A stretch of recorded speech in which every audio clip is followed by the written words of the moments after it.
भाई साहब, उत्तर प्रदेश में जो ये परीक्षा कराने का जो सिलसिला चल रहा है, इसके तौर तरीके के बारे में आप क्या बोलना चाहेंगे? बच्चों के साथ में क्या किया जा रहा है, क्या हो रहा है?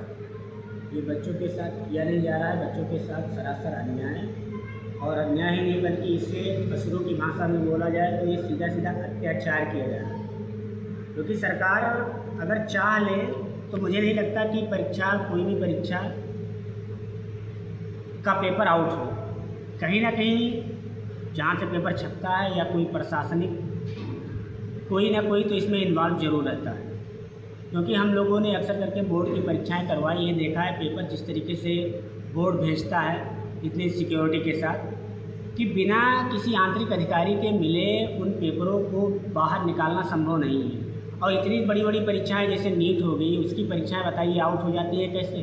तो ये कोई आम व्यक्ति नहीं कर सकता। इसके लिए ज़रूर से कोई बड़े का हाथ है और इसको संज्ञान में ले करके और कहीं ना कहीं इस पर बहुत ही सख्त कानून बनाने नहीं, आपने देखा है जी, आपने देखा कि जो है कानून ये भी है कि अगर ऐसी स्थिति में पकड़े जाते हैं तो 1 करोड़ रुपए का जुर्माना है। और आपने एसएससी जीडी की परीक्षा को देखा कि किस तरीके से कंटिन्यू परीक्षाएं होती रहीं और उस पर बयान भी आता है कि उसके 100 सेंटर चल रहे थे, 70 सेंटर चल रहे थे, 30% का जो है मुनाफा उसको मिल रहा था, 70% वो दे रहा था, मतलब 70% शेयर वो दे रहा था और उनके अधिकारी बिक रहे थे।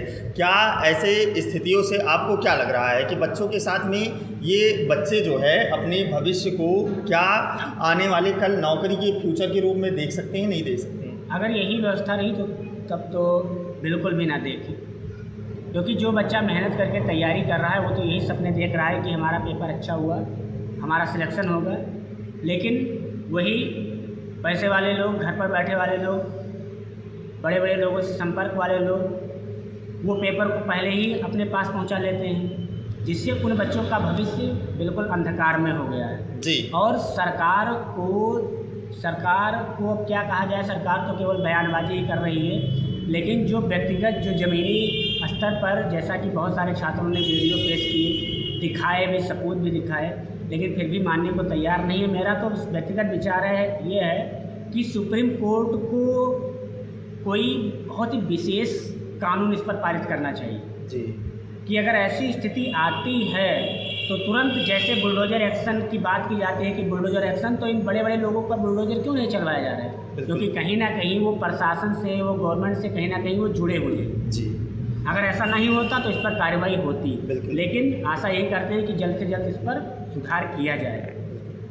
धन्यवाद अपना राय साझा करने के लिए।